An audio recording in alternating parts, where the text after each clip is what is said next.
Bom, pessoal, então sejam bem-vindos ao terceiro episódio da nossa série de podcast chamado Pode Cuidar.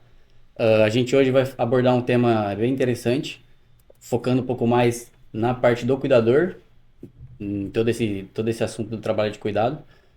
O tema hoje é ética, imagem profissional e privacidade no trabalho do cuidador. E, bom, quer apresentar o convidado? Antes de começar, a gente queria apresentar nosso convidado, então, por favor, Cleiton. Sou Cleiton, eu trabalho há 23 anos em RH, então já vivi bastante experiência aí sobre bastante coisa que a gente vai falar aqui na abordagem, né, no tema. Também já lecionei, no, já dei aula na ETEC sobre isso também, né, sobre esse assunto. E agora eu estou focado por enquanto só na área de RH, já não estou mais lecionando no momento. Aham. Muito bom. Muito obrigado por aceitar nosso convite, Não, imagina, vir prazer participar meu. aqui com a gente. E aí a gente sabe que hoje em dia as redes sociais são muito importantes, né, no trabalho do cuidador, na nossa vida no geral, né? Então a gente precisa estar sempre atento às redes sociais, como trabalhar com ela, e a gente queria saber como o cuidador pode se relacionar com as redes sociais, como ele pode usar as redes sociais a favor dele, entendeu? Rede social é uma coisa que não é tão nova assim, né? Mas ela veio mudando um pouco o conceito. Antigamente era o conceito de você fazer se candidatar para uma vaga, era você procurar um jornalzinho lá no domingo, olhar os classificados, ter uma vaga, aí você mandava por carta ou deixava lá na sede do jornal. Hoje em dia não, hoje em dia a gente tem as redes sociais, então a gente tem a possibilidade aí de procurar vagas de emprego em Facebook, Instagram, outras redes sociais. E é importante que da mesma forma que foi acessível para a gente buscar a vaga, também está acessível para a empresa procurar a gente. Então tem que ter um cuidado muito grande se você busca uma colocação de mercado, entender que a pessoa que você está ali mandando, às vezes, um direct, se candidatando à vaga, ela pode ter acesso ao seu perfil. Então é interessante que, principalmente nessa área da saúde, alguns temas que, apesar da rede social ser pessoal, né, você poder fazer o que você quiser na sua rede social, mas talvez se você tiver com o objetivo de procurar uma vaga, seja um pouco mais pensar em o que o entrevistador vai encontrar ali na sua rede social. Então, talvez uma postagem sobre política, né, sobre uma foto um pouco mais diferente do que um entrevistador gostaria de encontrar, né, pra gente ser...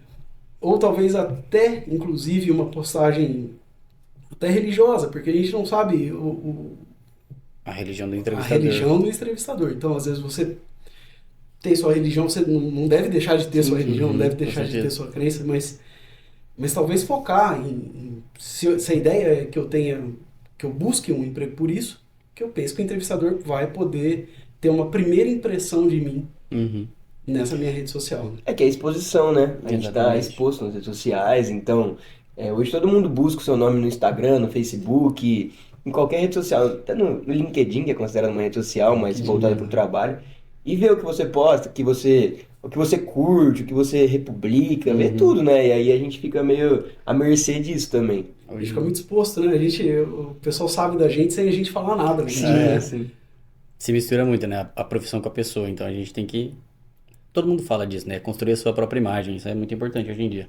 Qualquer passo que você dá, que você coloca na rede social, o pessoal vai ficar sabendo. Então tá exposto ali e tem muita gente que publica tudo, né? A pessoa vai ali e publica, vai fazer uma coisa e publica, e aí às vezes isso pode atrapalhar no profissional dela. Principalmente nessa profissão, né, de cuidador de idoso, a pessoa às vezes pensa, olha, essa pessoa vai ficar com o meu parente, né, com o meu ente, um bom tempo do dia. Que tipos de assunto essa pessoa vai abordar com o meu avô, com o meu pai que está acamado? Então ela também busca ali, deixa eu olhar as preferências da pessoa para ver que tipo de assunto vai abordar quando tiverem os dois sozinhos, quando tiver talvez um banho de leito, ou uma alimentação, um cuidado que seja necessário. Então é importante ter cuidado com a rede social. Com certeza, Até é. pro cuidador mais infantil também, porque às vezes a mãe ou o pai pensa, nossa, qual é a visão de mundo que ele vai passar pro meu filho, Uhum. como que essa interação vai ocorrer, né? É verdade, que acaba fazendo parte da rotina a interação, né? Uhum. Sim. Então é importante deixar claro ali que você tem um perfil mais profissional, que você vai fazer essa profissão, que hoje em dia, antigamente era o filho mais velho, ou o Uhum. filho que não casou, a filha que não casou, o filho que tem possibilidade. Então, hoje não, hoje o mundo é mais dinâmico, né? Hoje é muito difícil a gente ter um parente próximo que possa ajudar no cuidado, né? Então, a profissão tá cada vez mais em alta e Uhum. cada vez mais o pessoal procura mais, né? Sim. A gente até abordou nos outros episódios essa questão da legislação que está mudando, o perfil, consequentemente, muda muito também. Então, igual você falou, antigamente era mais parente mesmo, alguém próximo, que, enfim, não precisava de competências profissionais, sabe, para conseguir esse trabalho. E hoje em dia as coisas estão mudando e tudo mais. Então, pro cuidador é muito importante que ele esteja antenado nessa parte profissional, de apresentação de currículo, de construção de imagem e atrelado às redes sociais, né? Porque hoje em dia não tem como não ter isso atrelado. Exatamente. Pensando um pouquinho nisso, então, a gente queria perguntar para você, agora entrando mais no assunto da profissão em si, perguntar um pouquinho sobre currículo, né? Nessa questão de redes sociais também, quando ele tem que se apresentar e colocar isso no papel e mostrar o que ele já fez, quais experiências ele já teve, o que é importante para o cuidador pensar na hora de montar o seu currículo para uma entrevista. A gente tem que pensar que quando você tá encontrando uma vaga, principalmente pensar da onde está vindo essa vaga. Se essa vaga for uma empresa que está fazendo um oferecimento dessa vaga e vai ter um recrutador profissional, um RH profissional, então o currículo ele tem que ser montado mais pensando profissionalmente mesmo. Então o ideal é que você não coloque, que você tenha um cuidado com a quantidade de dados pessoais, que nem sejam tão poucos para que a pessoa não te encontre. Uhum. Se colocar só o nome lá e a pessoa não tiver como te contatar, não Não, tem como entrar em contato se você for Fica difícil selecionado. daí, né? aham. Aí fica difícil. Mas também nem tanto. Por exemplo, eu não preciso colocar meu estado civil, quantos filhos eu tenho, que eu moro há 25 anos no bairro tal e que eu gosto muito e que eu não preciso entrar tanto em detalhes. Mas é importante que eu coloque pelo menos ali um nome, um endereço, um telefone, um e-mail para que a pessoa me contate, né? E que o currículo seja objetivo e completo. Isso é difícil a gente pensar, né? Que são duas palavras que às vezes não podem ficar juntas na mesma frase, né? Fala como oposto, às vezes. Às vezes são opostos, mas não. A gente tem que pensar o seguinte: tudo que você colocar no seu currículo, você tem que chamar atenção para que a pessoa veja que você tem uma qualificação, mas que você não caia naquelas pegadinhas de currículo antigo, sabe? De quando o pessoal fala assim, qual o seu objetivo? Meu objetivo é fazer essa empresa crescer. O meu objetivo é fazer com que as rotinas... Não precisa disso. Uhum. Você precisa se apresentar. Olha, meu nome é tal, eu tive experiência tal, eu fiz trabalho voluntário, eu fiz um curso específico, eu tive tantos anos de trabalho nessa área, tenho referências pessoais de fulano, de fulano, de fulano. E se a vaga exigir pretensão salarial, alguma coisa assim, também é importante colocar, mas só se exigir. Pretensão salarial é uma outra pegadinha que você tem que fugir disso em currículo. Não procurar não colocar, a não ser que a vaga exija. Tá? Mas o importante é você não colocar tantos dados sensíveis, porque hoje em dia a gente tem muito problema com isso. Como as redes sociais a gente está exposto, no currículo também a gente fica também exposto, né? Então a gente tem que ter muito cuidado hoje em dia com isso. Né? Com certeza. E aí, por exemplo, o cuidador faz um curso ou ele tem uma experiência, como é que ele vai colocar essas nuances assim no currículo? Tipo, qualquer experiência que ele tiver, ele coloca, qualquer curso que ele fizer, ele coloca, como é que... Isso você tem ali no campo de currículo, você pode colocar ali primeiro identificação, depois você vai colocar suas referências profissionais. Nas referências profissionais você tem que colocar os lugares que você trabalhou, mas nem todo lugar que você trabalhou tem que ser efetivamente o lugar que está na sua carteira de trabalho. É importante não mentir nunca em currículo, mas é importante colocar todas as suas experiências, porque às vezes você trabalhou como um cuidador familiar durante um tempo, é importante colocar que isso é uma experiência. Você já teve uma experiência de trabalho. E além das referências pessoais, das referências profissionais, você também colocar a formação. E aí você focar em experiências, mesmo que seja um voluntariado que você tenha feito, um trabalho mesmo que seja na família que você tenha feito, para a pessoa entender que você já teve um contato com isso. Então, eu me sinto convidado a te chamar para uma entrevista. Eu me sinto convidado a olhar o seu perfil e saber quem é você mais de perto. Porque você vai poder fazer esse cuidado, você já tem experiência. E colocar a formação profissional, que também agrega a experiência. Então é importante, a todo momento, buscar, se você quer se valorizar na profissão, você tem que valorizar a sua formação. Procurar um curso de cuidador de idoso, ou um curso de cuidador de crianças também, que tem a babá, né? E áreas da saúde, existem sempre cursos online gratuitos sobre a área da saúde, que você pode procurar ali na internet, nem tudo precisa ser pago. Existem muitas coisas também que estão gratuitas. É legal pesquisar também que a área da saúde tem um vasto campo de muita gente fazendo muita coisa. Assistir podcasts sobre isso também ajuda muito para a gente ver como se comporta as pessoas e como... Tem muitos entrevistadores, muitos recrutadores que dão entrevista, então você já começa a pegar ali o que ele quer. Então é muito importante a gente tentar se formar, né? Não se formar, mas se profissionalizar, ir atrás de informação. De todas as formas possíveis. Aí você falou do entrevistador, né? Que ele dá algumas dicas. Tem alguns que dão as dicas na internet, que abordam alguma dessas temáticas, né? E eu queria saber como é que o cuidador, ele foi lá, passou, tá na fase da entrevista, como é que ele vai se portar nessa fase? Ele vai se portar de qual forma? Tem alguma vestimenta específica que ele vai poder usar? Como é que é isso? Acho que na parte da entrevista você até comentou um pouco, mas é onde a maioria das pessoas tem dúvida, né? E todo mundo pergunta o que eu respondo para tal pergunta, como é que eu me comporto. Acho que tem muita gente que vende fórmula mágica na internet de que você deve responder, não, vem com essa resposta pronta. Como que é isso?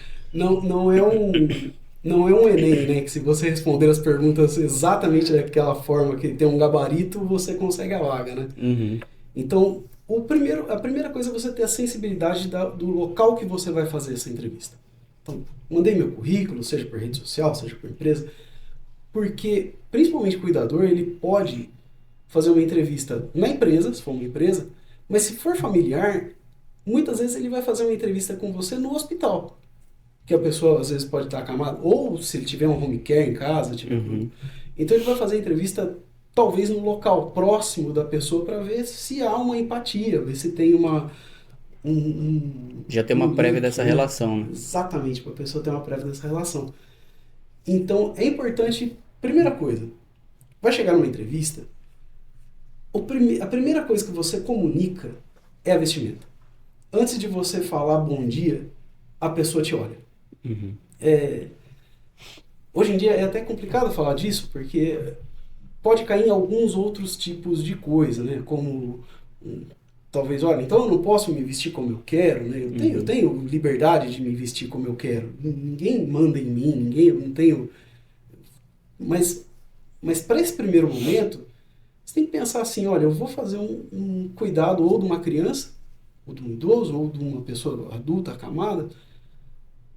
Que tipo de roupa eu vou usar no dia a dia? Então, a primeira roupa que você tem contato com essa pessoa já vai dizer muito de como vai ser o futuro. Então, talvez evitar um decote um pouco maior, se for de sexo feminino, se for de sexo masculino, que existem cuidadores, homens também, né? Então, evitar de ir com uma camisa regata, por exemplo, mostrando um físico, pensando, olha, sou forte o suficiente para carregar o seu ente querido, né? não é isso que a pessoa está procurando, não é alguém que suporte fazer a mobilidade do paciente. Então eu não quero alguém tão forte que consiga fazer a mobilidade, eu quero alguém que cuide muito bem do meu idoso. Então não adianta eu querer mostrar isso num primeiro momento, que isso não vai chamar atenção. Pelo contrário, vai chamar atenção para o lado negativo.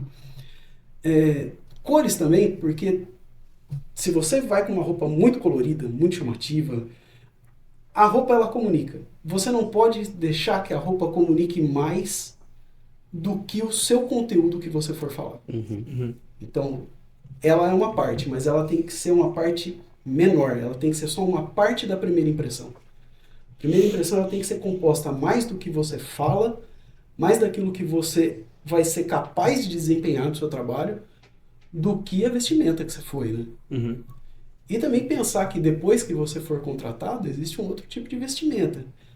Então, talvez, ir numa entrevista de emprego que o ambiente não é empresa, mas que for um ambiente hospitalar, ou que for um ambiente que for na casa mesmo da pessoa que está fazendo a contratação, talvez um pijama cirúrgico, uma roupa mais adequada, que você pode ver ali que é mais próxima de pessoal da área da saúde, sabe? Então é bacana olhar também, olha, como que um hospital, como que um enfermeiro, um farmacêutico, um técnico de enfermagem, olha como eles se vestem, eles sempre estão com pijama cirúrgico.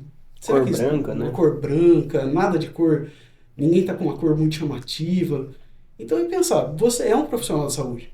Se você vê que outros profissionais da saúde já utilizam uma vestimenta dessa forma, É interessante você passar a utilizar também. é interessante passar a utilizar também. Perfeito, muito bom. A gente, então, pode falar um pouquinho agora sobre redes sociais, assim, pensando nessa exposição, nessa forma de se portar e tudo mais, porque, né, igual a gente falou um pouquinho já no começo, que é sua imagem, né? Do mesmo jeito que a sua vestimenta, na hora que você chega para uma entrevista, ela comunica e impacta na decisão de contratação ou não, a rede social também, né? E, enfim, é importante usar o pessoal do trabalho de cuidado começar a utilizar agora um pouco mais as redes sociais como uma parte profissional, por toda essa questão que a gente vem observando das mudanças nesse trabalho. Então, o que você tem a dizer sobre isso, sobre utilizar as redes sociais como uma imagem, evitar exposições próprias, excessivas na rede, exposição de trabalho, por exemplo, se eu estou em um trabalho agora e quero mostrar isso para futuramente ter isso como uma parte do meu currículo, o que eu tenho que ter de cuidado para divulgar, enfim, o que você pode dizer um pouco sobre isso? Você acha, inclusive, para adicionar na pergunta, é legal o cuidador separar as redes sociais, pessoais e profissionais? Tipo, Boa ter, pergunta. por exemplo, 2 perfis no Instagram, no Facebook? Era exatamente isso que eu ia sugerir. E a gente tem que pensar o seguinte, é muito bom eu ter uma rede social que eu poste minha foto na praia, que eu poste o meu meme, né? Então, por exemplo, eu imagino que uma pessoa que posta um meme lá de... um meme muito engraçado, tem uma frase do Seu Madruga ali que o trabalho não é ruim, ruim é ter que trabalhar. Se você abre uma rede social que tem isso e você vai contratar essa pessoa, você já afasta a pessoa. Se você tem uma rede social é muito bacana ter ido pra praia, é muito bacana ter feito toda essa parte das suas férias, mas não sei se talvez eu tenha que cuidar eu vou contratar uma pessoa e eu ver que a rede social é só voltada para isso, né? Voltada para bebida, para essas coisas. Você tem que pensar no seu perfil profissional. Então, talvez você tenha uma rede social que você poste o que você quer. Que é importante isso também. Eu posto porque eu gosto de ir pra praia, então eu quero postar minha foto na praia, eu quero postar minha foto bebendo no fim de semana. Não tem problema. Mas pensar que o perfil que você está buscando emprego, buscar uma coisa mais para a área da saúde. E uma outra coisa que eu queria chamar a atenção é o seguinte, fazendo esses 2 perfis, esse perfil profissional, é importantíssimo que você não exponha as pessoas que você está cuidando. Então, é importantíssimo que você não tenha nenhum tipo de postagem filmando o idoso ou o paciente, né? Vamos chamar aqui de paciente, né? Melhor do que o idoso. Mas que você não exponha o paciente que você está cuidando, porque você tá também expondo essa pessoa. Essa pessoa também não quer ser exposta. Então, expor uma doença, uma fragilidade, que seja momentânea ou que seja perene, é muito... Também, se eu vejo uma rede social que essa pessoa trabalhou em 3 casas, ela expôs as 3 casas, expôs os 3 pacientes que ela cuidou, será que ela não vai expor o meu avô, o meu filho? Talvez eu não queira. Então, é importante que você não filme detalhes da casa que você está trabalhando, detalhes do hospital que você está trabalhando. Inclusive, se for um ambiente hospitalar, tem que ver como é a divulgação de imagem, né? Que tem lugar que não permite isso. Então, é importante que você faça um perfil profissional e que, principal, não exponha o seu paciente. Porque na hora de eu te contratar, pode ser que eu não queira que exponha o meu parente que vai ser cuidado. Então, eu não quero linkar você com isso. Então é importante a gente ter talvez 2 redes sociais, como o João falou, e essa segunda ter esse cuidado.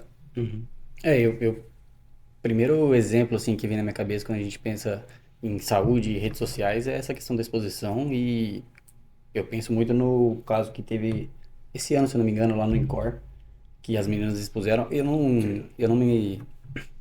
não vi tanto assim. Eu acho que elas até mostraram a cara do paciente, mas falaram muito sobre prontuário também, né? E é uma coisa que tem que se pensar também, porque às vezes o cuidador fala, olha, tô aqui expondo meu trabalho e não tô mostrando a cara do paciente, mas tô falando tudo sobre ele, todo dia a dia, e a exposição também, querendo ou não, né? Não exponha seu paciente. É. De jeito nenhum. A gente vê bastante hoje em dia na área de saúde, principalmente, não só do cuidador, mas muitos perfis falando sobre medicina, enfermagem, e que às vezes eles expõem um pouco além do que pode o paciente, o ambiente de trabalho também, até porque, assim, eu penso que se colegas tivessem redes sociais desse jeito, às vezes tem partes do ambiente que não tem que ser exposto, do ambiente de trabalho, porque às vezes um profissional está fazendo algo, ele está no seu horário de descanso e uma pessoa vem filmando e fica desconfortável.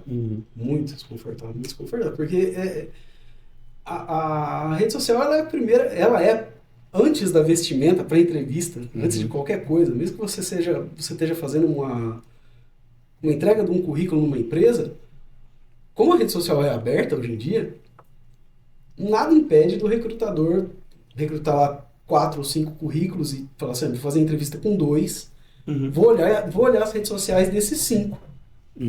Então você nem sabe que você não foi escolhido, às vezes o seu currículo é muito bom, e por uma rede social, que uma foto mal postada, um paciente mal colocado ali, uma exposição indevida, talvez te afaste de uma possibilidade de emprego que o seu currículo tinha totais condições de ser o escolhido. E você nem vai ficar sabendo. Tem que tomar cuidado bastante. E aí uma coisa que a gente queria saber um pouco também, que é algo um pouco complicado de entender, é a lei da proteção de dados. Porque assim, é um tema sensível, muito difícil de ser entendido, e a gente queria entender um pouco mais dela, queria que você explicasse um pouco. A Lei Geral de Proteção de Dados, ela é uma lei de 2018 que ela regulamenta como a empresa ou como o portador do dado ele trata o seu dado. Então, por exemplo, eu tenho um trabalho e o RH da minha empresa ela vai ter acesso ao meu salário, ao meu horário, ao dia que eu bati ponto, o dia que eu não bati ponto, o dia que eu trouxe um atestado, ao CID do meu atestado, ao meu telefone, ao meu endereço. Então, essa lei veio para que você fale para a empresa que ela não pode usar esse dado para nada.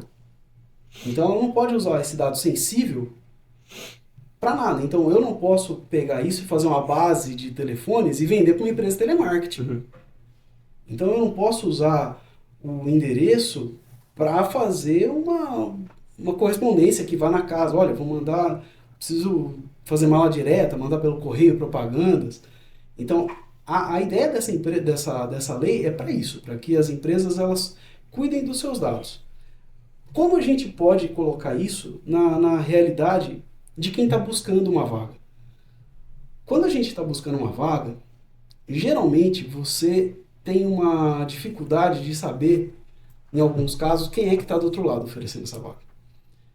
Então, eu posso ter uma postagem no Instagram, olha, preciso de um cuidador, preciso de alguém que cuide de uma babá, Como eu posso ter um grupo, hoje em dia tem muito grupo em Facebook, né?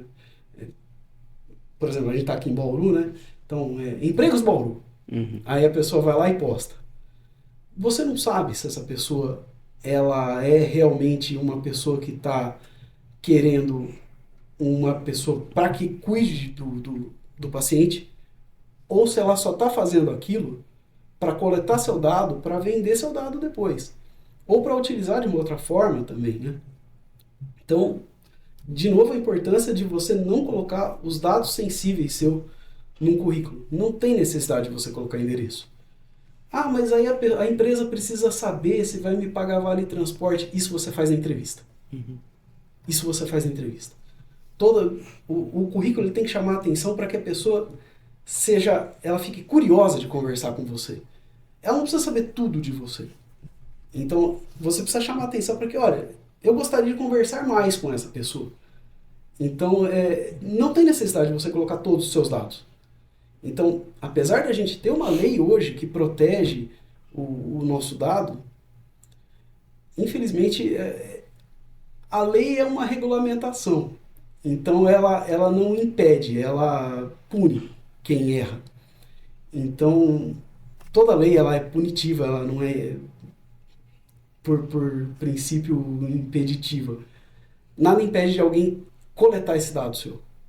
Então, apesar de ter uma lei que vai punir ele por ter feito isso, ele ter a ação de roubar esse dado... Pode acontecer. Pode acontecer, mesmo com a lei.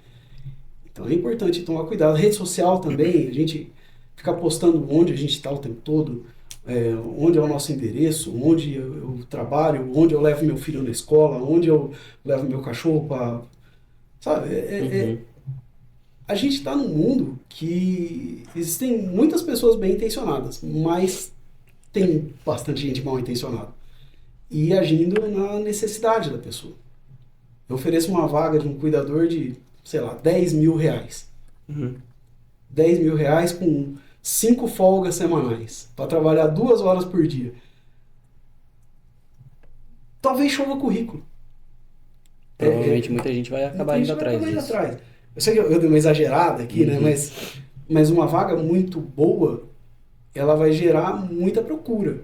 E essa muita procura talvez induza um golpista a conseguir exatamente o que ele quer, uma base de dados para que ele revenda para aquelas ligações que a gente interminavelmente recebe de telemarketing, sai de algum lugar o seu telefone. Então, a gente tem que ter cuidado, tem que ter muito cuidado com os nossos dados.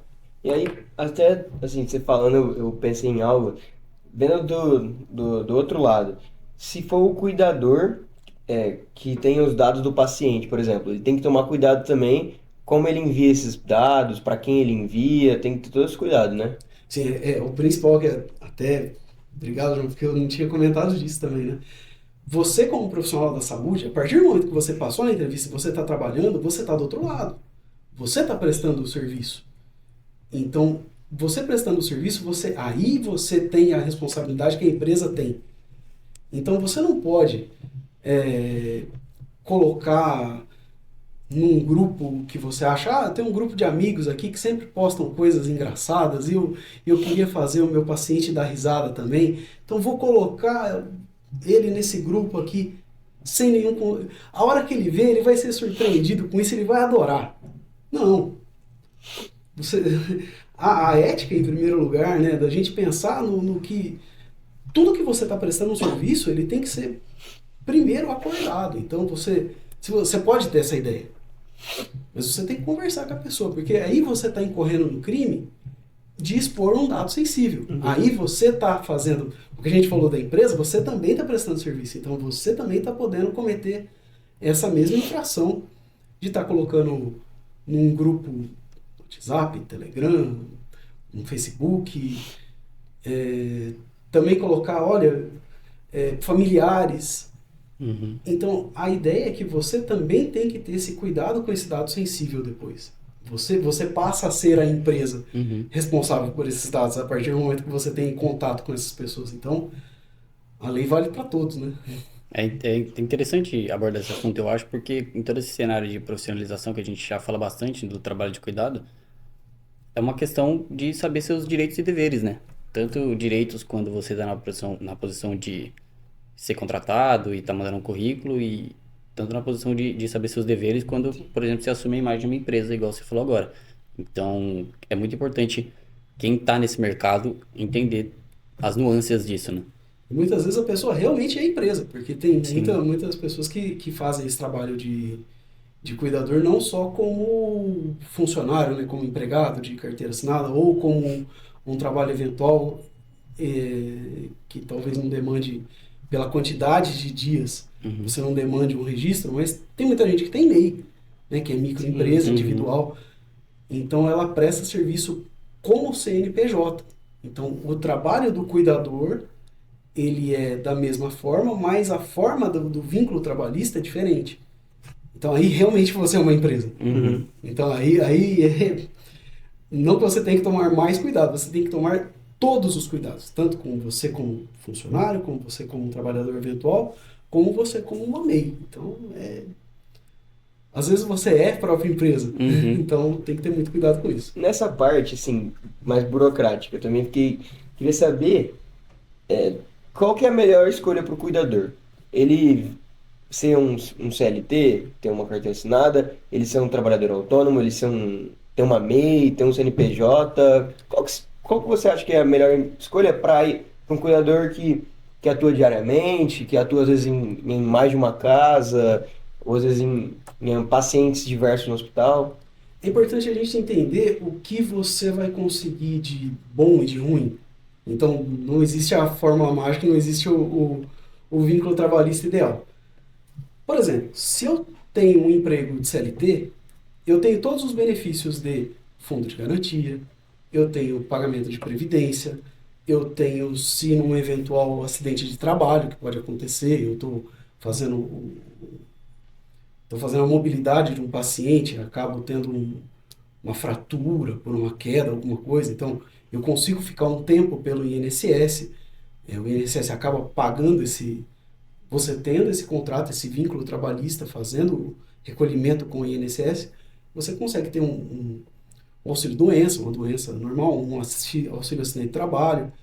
Então, essas são as partes boas do CLT. Uhum. As partes ruins do CLT é a quantidade de imposto. Então, você vai incorrer em imposto. Se você tiver mais do que um emprego, você pode... As duas rendas juntas podem ser que isso você pague um imposto de renda. Pode ser que a sua renda seja um valor... Que agora tem a gente está com... Acho que está para entrar, né? Tá em votação de até R$ 5.000 você Já ser foi isento, né? aprovado Já foi já. Vai aprovado. Então, ser. Começa o ano que já vem. começa o ano que vem. Então, você tem que pensar, olha, se um emprego que eu conseguir como CLT for mais de 5.000, ou dois vínculos que eu tenho como CLT, as rendas, apesar de uma ser 3 e a outra ser 2, fala assim, eu sou isento. Não, se as duas rendas juntas, no final do ano você tem que fazer Uhum. o ajuste do imposto de renda. Então, essa é a parte ruim do CLT. Eu, como MEI ou como CNPJ, eu não tenho tanto imposto. Eu tenho imposto fixo, né, que eu estou prestando um serviço. Então, eu emito uma nota fiscal, eu pago uma prestação de serviço. Porém, eu também não tenho uma retaguarda de uma doença. Então, é aquilo. Eu estou trabalhando 3 meses, eu fiquei doente, que eu não consigo sair da cama. Eu, cuidador, não consigo sair da cama. De cuidador, eu preciso de cuidados. Então, eu preciso ficar 6 meses parado. Esses 6 meses não vai ter ninguém que vá te... Você não tem ninguém que te abrigue, né? Ninguém te cubra essa falta de prestação de serviço. Então, é importante que você verifique a sua realidade. Eu, particularmente, se eu puder dizer a minha preferência, sempre é por CLT, por você ter um pensamento em algum acidente de trabalho, alguma doença, alguém que te cubra, porque a gente nunca sabe. A gente até 6 anos atrás, a gente não imaginaria que ia ter uma Uhum. pandemia. Então, a gente não sabe o que vem.